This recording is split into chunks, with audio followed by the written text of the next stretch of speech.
She's become a trusted member of the household, caring for the couple when they need her the most. But there's still that side of her, that darkness that just won't go away. And when she sees the valuables, sparkling jewels and bright gold going in the safe, that part of her wakes up again. And soon, nothing else will matter. This is True Crime South Africa.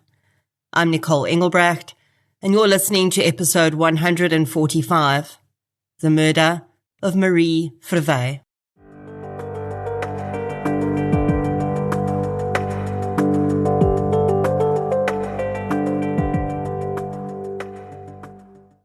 Today's episode is brought to you by Dial-A-Bed, South Africa's largest branded bedding retailer.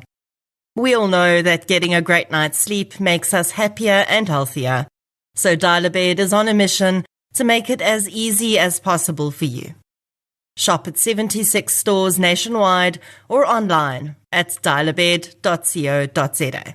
A huge thank you to Dial-A-Bed for supporting True Crime South Africa. Since 2019, True Crime South Africa has been telling the stories of the victims of violent crime in South Africa. The podcast is independent. That means no big or even little corporates fund it. And that's just the way I like it. And it's the only independent podcast in South Africa that consistently charts in the top 10. Keeping a podcast like this going is time-consuming. And for the most part, it remains a one-woman process. It's me. I'm the one woman. You, yes you, are the reason this podcast continues to flourish and help bring in tips on missing person and cold cases. If you'd like to help keep the show running, please consider supporting our sponsors, signing up to Patreon or PayPal, follow the show on the socials, as the kids say, and share it with your fellow partners in crime.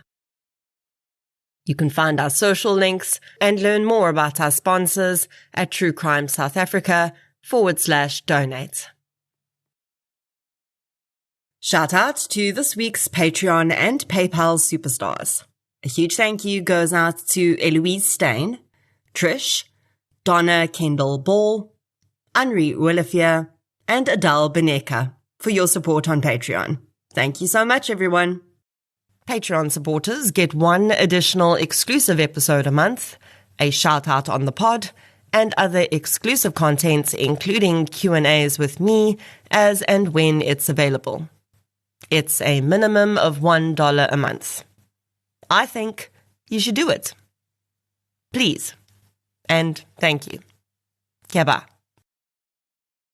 If there's one overriding lesson I've learned from creating this podcast and talking about these cases of violent crime in South Africa, it's that strangers are by far not the most dangerous people in our lives. I've said it many times before, and I'll continue to say it, because when we picture a person that might hurt us, we almost always picture a face we don't know. Certainly not one that's close to us, who may have cared for us or claimed to only want the best for us. That face is never the one that comes up when we think about danger. But in my experience on this podcast so far, it's almost always the face that's involved in the end. In researching this case, I used the legal judgment from the trial, a chapter from Julian Janssen's book, Stellenbosch, Murder Town, and several media articles. So let's get into episode 145, The Murder of Marie Verwey. The following episode may contain sensitive material, including descriptions of violence, sexual assault, or graphic descriptions of injuries to victims. If you feel you may be triggered by such material, please consider this before accessing our content. To access trauma counseling or services, please see the helpline information on our show notes. Marie Verwey and her husband Stephen had bought a house together in Paradijskloof, Stellenbosch in 1995 and turned it into a guest house soon after which they called Villa Mava. Marie loved caring for the guests who visited Villa Mava, and the responsibilities of the guest house would get her through some very trying times when her husband developed cancer. Marie had also had a battle with cancer and survived, and so when her husband was diagnosed, she'd perhaps hoped his fight would have the same outcome. Marie tried to keep the staff members at the guest house to a minimum, doing as much as she could herself.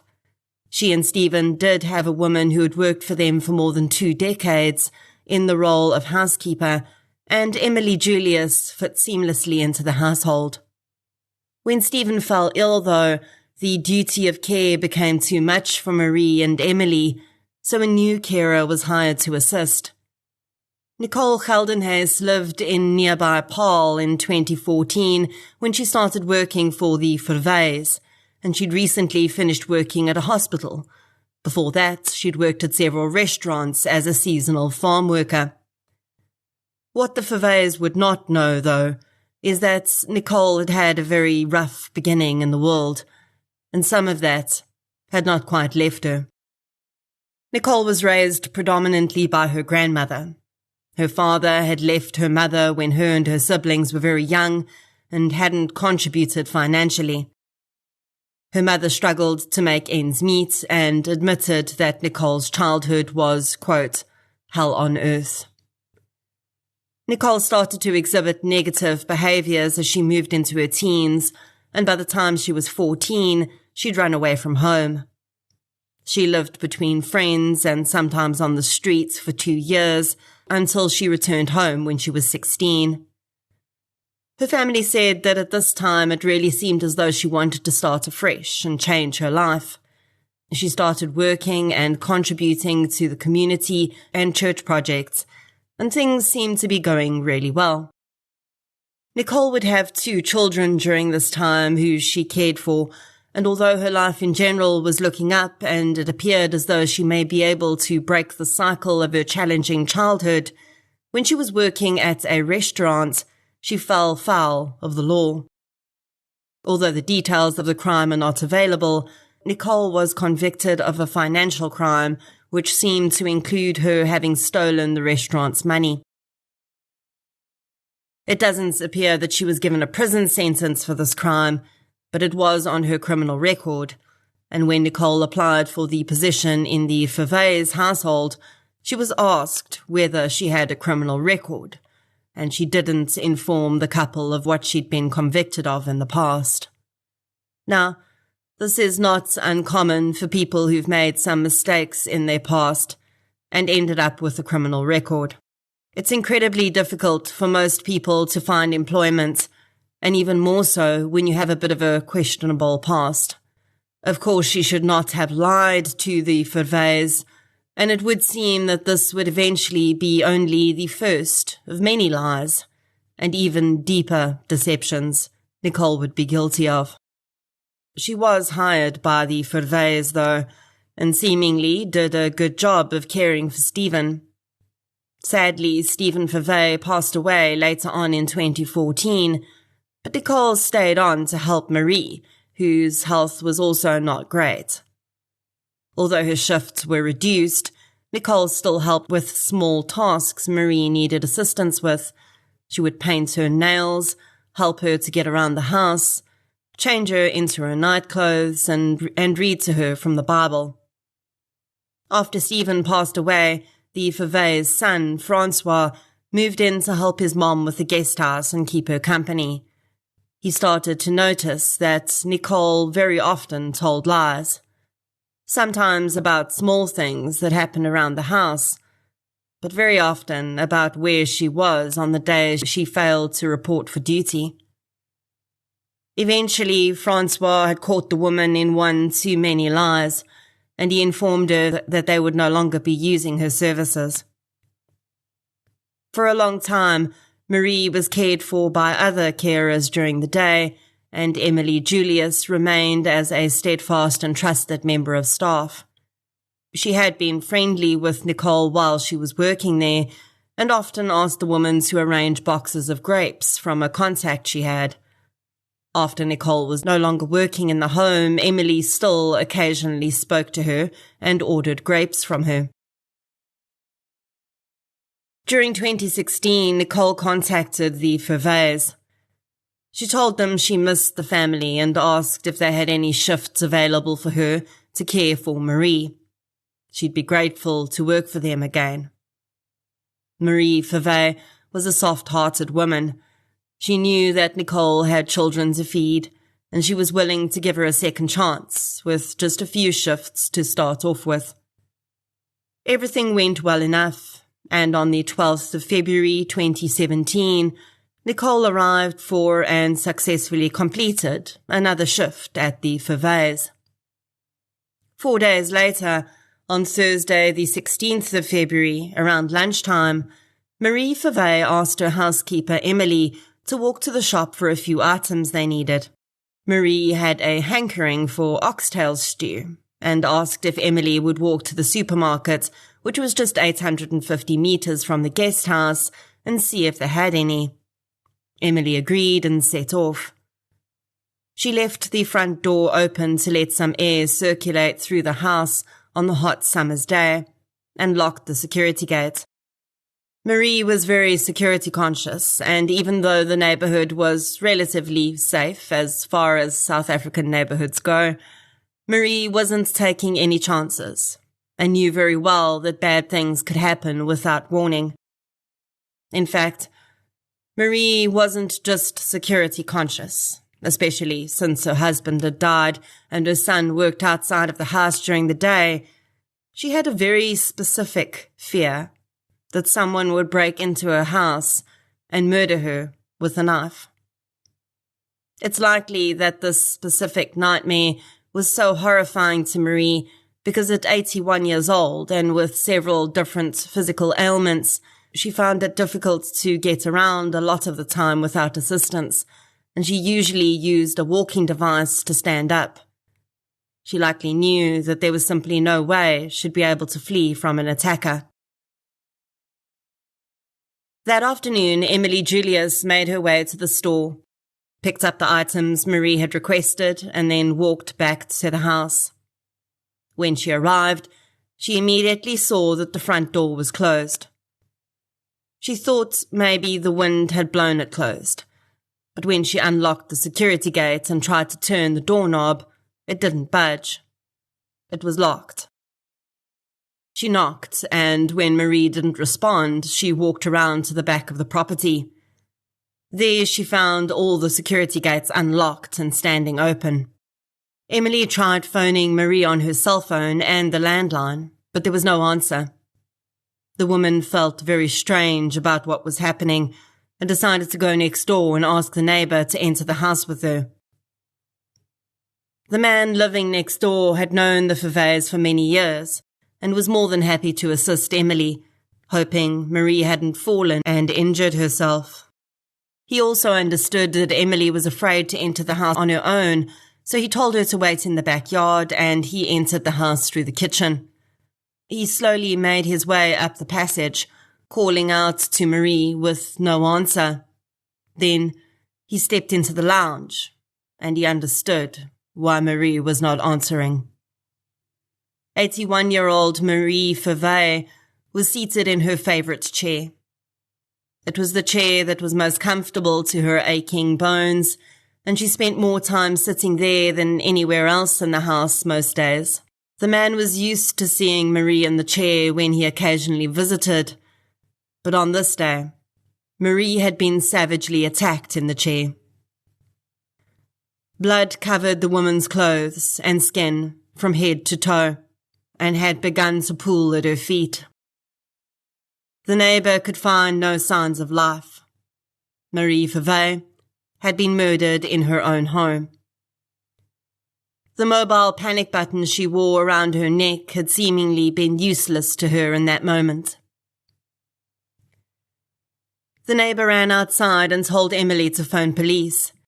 He then walked through the house and made sure no one was hiding in any of the rooms, and while he waited for police, tried to see if he could find any evidence of how entry had been made to the house.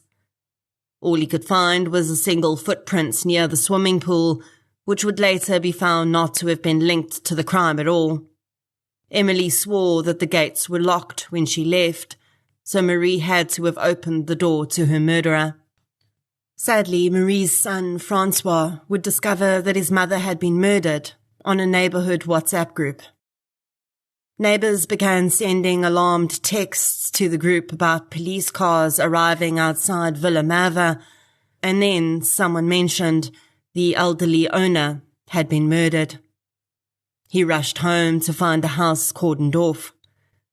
He was stopped from entering the property by police officers who explained that his mother was far beyond help and they couldn't allow him to contaminate the scene. He stood, helplessly watching as more officers arrived, and finally forensic technicians and the pathology service. Francois was completely shocked. He'd spoken to his mother on the phone at 11 a.m. that morning, about an hour before she was brutally murdered. Forensic techs would work at the scene until midnight, but in the meantime, one of Stellenbosch's best detectives was on the case. Even before Sergeant Stephen Adams arrived at Villa Mava, he was already drawing possible leads from the surrounding streets. He noticed 2 houses near the murder scene that had CCTV cameras angled onto the street, and made a note to check in with those residents later on.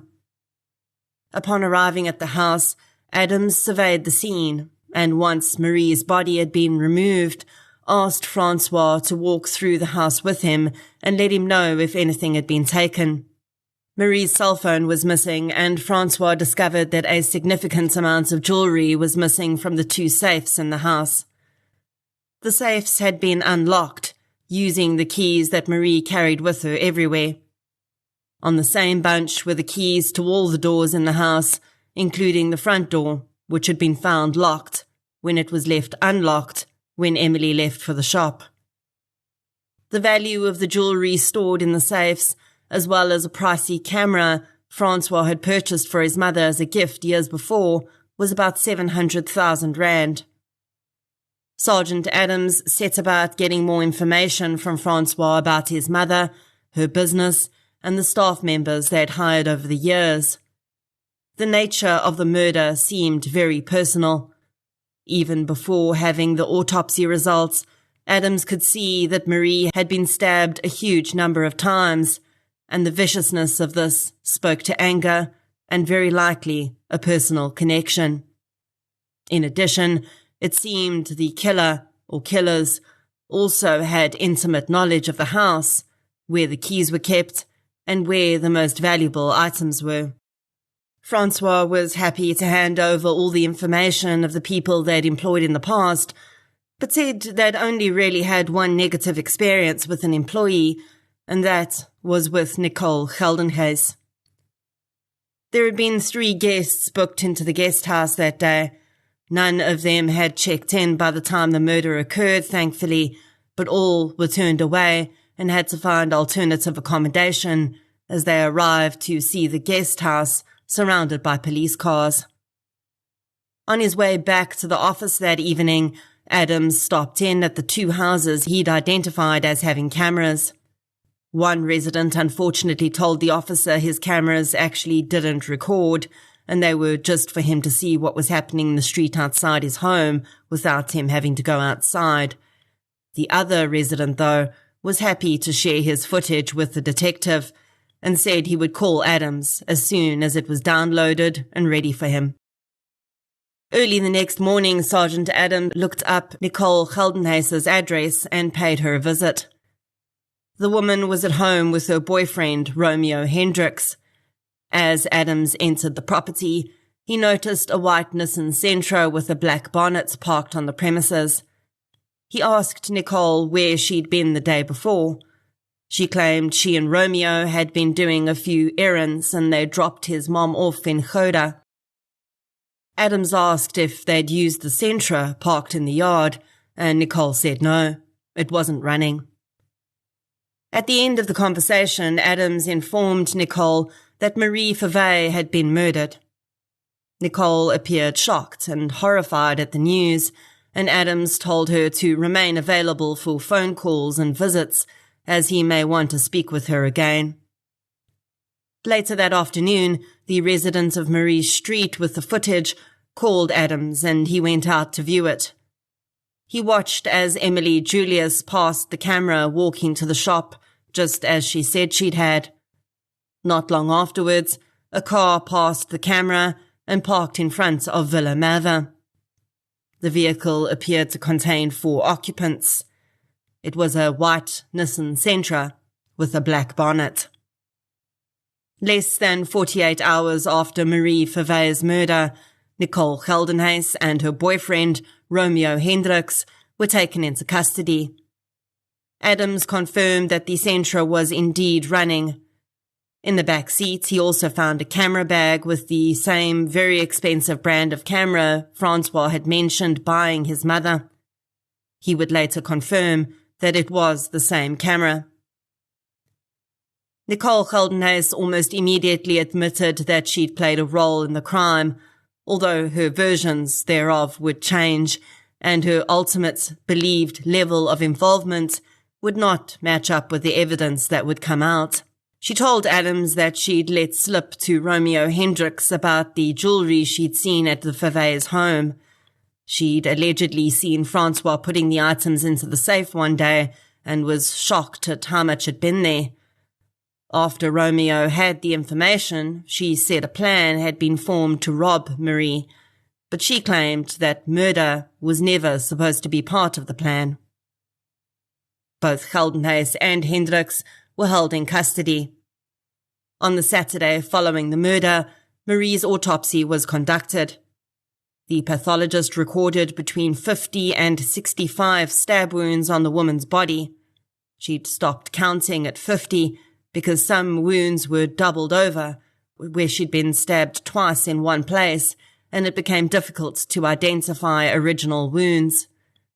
It was also apparent that the wounds had a pattern. Marie had definitely been stabbed while in the sitting position she'd been found in, and it appeared that she'd been simultaneously stabbed from both the left and right-hand sides, very possibly by 2 separate attackers at once.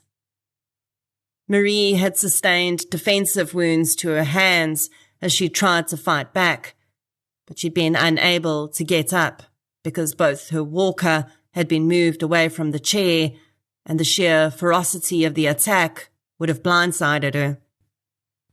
Several of the stab wounds in Marie's neck would have been fatal on their own, and had severed main arteries, accounting for the huge amount of blood on and around her body. When Nicole and Romeo appeared in court on Monday morning, Romeo seemed shocked to hear that Nicole was claiming she'd known nothing about the murder and had only believed a robbery was going to take place. A date for a bail hearing was set, and Nicole's legal aid lawyer indicated that they would be requesting bail for her as she was pregnant with Romeo's child, and the conditions in jail were not healthy for her. Shortly after they'd appeared, Sergeant Adams made another 2 arrests. During Nicole's confession, she'd implicated 2 other men in being involved in the murders. Enrico Malherba and Andre Kutsia were associates of Romeo Hendricks. Nicole alleged that it had been Malherba who had actually stabbed Marie, and she'd had no idea he was going to do it until it was happening. All 4 were denied bail, and as they waited for their trial to begin, Nicole would eventually give birth to Romeo's baby in Pollsmoor prison. When the trial finally began in August 2018, all 4 were asked to plead to both murder and robbery charges. Romeo Hendricks pleaded not guilty to both. He claimed he'd only driven the car and had no idea why they were there, what was stolen, or that there was a murder. Nicole Geldenhuys, despite having confessed to masterminding the robbery, also pleaded not guilty to both murder and robbery. Andre Kutsia pleaded guilty to being involved in the robbery, but claimed he'd only helped to carry bags out of the house and he hadn't known anything about the murder. Enrico Malherbe gave the state a great stride forward in their case when he pleaded guilty to both the murder and the robbery charges. His plea statement would likely be the closest Marie's family would ever get to the truth. Enrico Malherbe said that on the 16th of February 2017, Romeo Hendricks had arrived at his home in a white Nissan Sentra with a black bonnet. With him were Nicole Geldenhuys and Andre Coetzee. He'd been advised of the plan to rob and murder Marie Verwey earlier in the week, and he'd agreed to take part. He hadn't told his live-in girlfriend anything, as he didn't want her to be involved, and all the discussions that morning had taken place outside their house, so she didn't hear. He said Nicole Geldenhuys had been very much aware that the murder was part of the plan, and she'd even mentioned that Emily Julius may be present too, and if she was, they'd have to kill her as well. Emily Julius was actually unwittingly part of the ruse. Julius often ordered grapes from Nicole, and it would be this that Nicole would use to gain access to the house. She called earlier in the day to tell Marie that she would be popping in to drop off Emily's grapes. While at Malherbe's house, Nicole had actually asked his girlfriend if she had any grapes for her, seemingly wanting to further improve her ruse when she arrived at Marie's door. The woman hadn't had any, but it didn't seem to matter. All Nicole needed to do was pretend to have something with her, so Marie unlocked the door. Malherbe said that the car had been borrowed from someone else. The man who owned it was aware it was going to be used in a crime, but was given immunity from prosecution for his testimony, and the foursome had borrowed money to put fuel in the tank. Nicole had given Malherbe a knife, which he was to use to kill Marie and Emily if necessary. When the four had left his house, they'd gone to a nearby train station and stolen license plates off a parked vehicle. They replaced the plates on the car with the stolen ones and headed out to Paradijskloof. When they arrived at Willem-Haven, they'd parked in the street and Nicole had approached the house. Marie had come to the door and told her Emily was at the shops, but she could wait for her. Nicole knew very well that Marie was very safety conscious, and she wouldn't allow the three men she'd brought with her into her home, so the men waited in the car. Nicole settled Marie back into her chair, and then, as they had planned, after a few minutes, Malherbe came to the door and asked for a glass of water. Nicole asked Marie's permission to give the man some water, and she agreed. Malherbe was let inside and waited in the entrance to the lounge. As soon as Nicole returned from the kitchen, she gave him the sign, and the horrendous attack on Marie began. Malherbe said that Marie had fought back, and suddenly Nicole appeared beside him with a knife and began to stab Marie from the other side. Soon, the woman became motionless, and Nicole emptied the safes and took Marie's cell phone. As soon as Malherbe had gone inside, Romeo had moved the car into the driveway, and both he and Andre came into the house after Marie was dead and helped carry out the jewelry to the car. Nicole and Malherbe had been covered in blood, and they would later burn their clothes. They'd been in and out of the house in less than 15 minutes, and Emily Julius had no idea how lucky she was that Marie had sent her to the shop at that very time. Their paths had been so close to crossing that the four had actually seen Emily walking back toward the house as they drove out of the neighborhood, but she'd never seen the car before and didn't know what she was about to walk into, so she didn't put two and two together. Malherbe said that after the murder, they'd gone to the house of an individual who was a known high-ranking member of the 26ers. They'd gone to the man because he was going to help them move the pieces of jewelry safely. He allegedly hadn't been involved in the planning of the crime and cooperated with police after the fact by giving Adams a detailed report of what each of the people involved had done and said. He also ended up providing police with voice notes and messages that Nicole had sent him after the murder, in which she'd bragged about the huge haul they'd gotten and how they'd murdered Marie.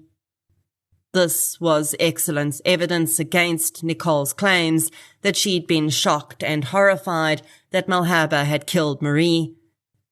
The 26ers member had advised the four on how to split the loot to best sell it and where they could go. Police would end up confiscating some of the jewellery at the businesses the man had referred them to.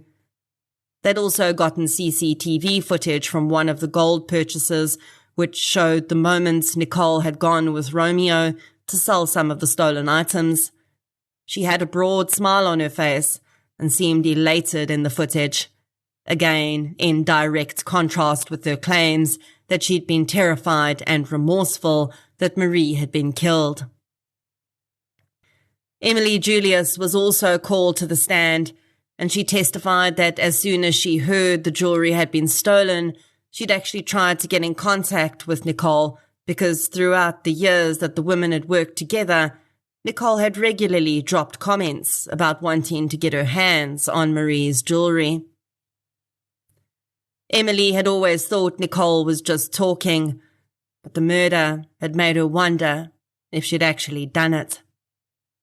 Emily told the court that she'd been employed with the Verwey family for 23 years, and she'd been unemployed since the murder, as Villa Merwe had been shut down. Andre Coetzee had claimed he'd had no idea that a murder had been committed until he was arrested. But his girlfriend would testify that he had told her 2 days after the crime and just before he was arrested that a woman had been killed during the robbery they'd committed.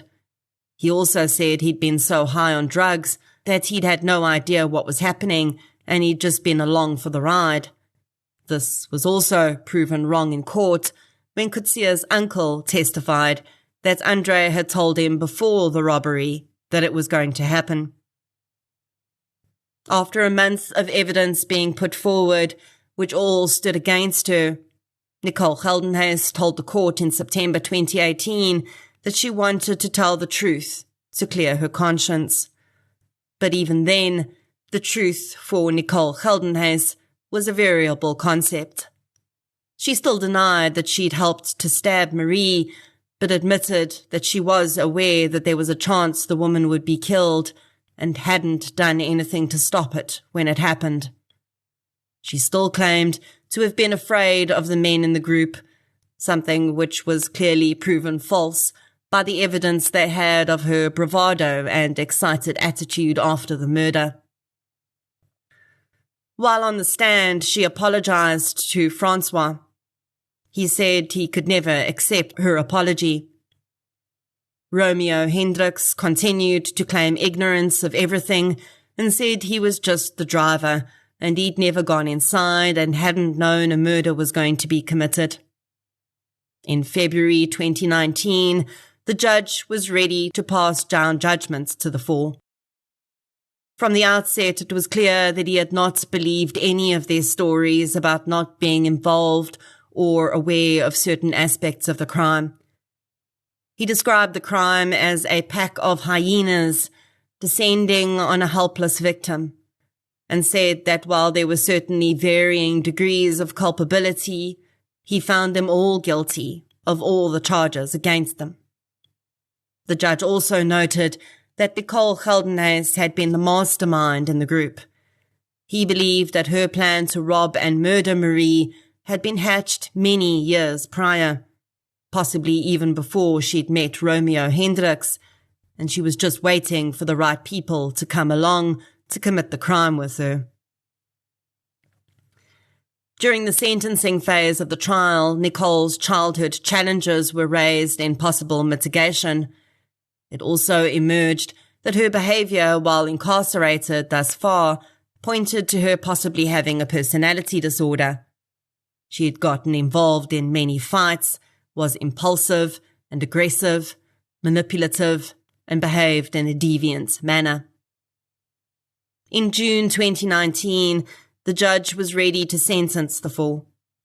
Nicole Geldenhuys was described as having acted without remorse or conscience, and as the mastermind of the entire plot, without whom the murder likely never would have happened. She was handed down a life sentence, plus 15 years for the robbery. Romeo Hendricks received a 28-year sentence for the murder, plus 15 years for the robbery. Enrico Malherbe and Andre Coetzee received the same sentence, which was 23 years for the murder and 15 years for the robbery. All sentences would be served concurrently. I think, besides Nicole Geldenhuys's coldness toward the woman who trusted her and for whom she'd cared, the thing that bothers me most about this case was the fact that Marie Verwey's death precisely matched her worst nightmare. She'd always been terrified of being stabbed to death by an intruder in her home, and that is exactly what happened to her. The fact that she was not able to defend herself or flee just makes it all the more horrifying. After the murder of children, acts of brutality like this toward the elderly and infirm are just completely disgusting crimes. There has to be very little humanity in you for you to think it's okay to savagely take someone's life like this for nothing more than their jewelry. Money that would have gone in a matter of weeks at the rate these four were already spending it. Marie Verwey had survived many challenges in her life. She still lived with the grief of her husband's death, and she'd survived cancer and so many other illnesses and health issues to continue on with her quiet life, running her guest house and making visitors' trips to Stellenbosch enjoyable and comfortable. The one thing Marie could not survive, though, that she had no way to see or defend herself from, was the collision of greed and absolute cold-bloodedness that ran through the veins of her killers. Marie Verwey, rest gently.